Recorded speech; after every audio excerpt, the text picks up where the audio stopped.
এই জন্য হক যে দরবার আছে, হুজুর আমরা তাহলে হক কোথায় যাবো, কার মরিদ হব?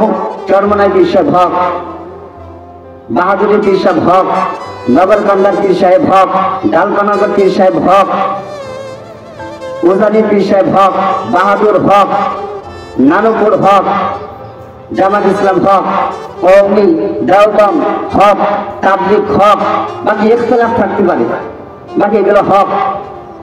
এদেরকে যারা হক বলে না তারা বাতিল। ওরা বলে কি, যারা বাতিল তারা বলে আমরা কোরআন মানি না, হাদিস মানি না, আমাদের পীর সাহেব যা বলে সেটা আমি মানি, আমাদের পীর সাহেব যেটা বলে সেটা আমরা মানি। কিন্তু আহলে হক যারা যারা বলে যে আমরা শুধু কোরআন মানি তারা বাতিল।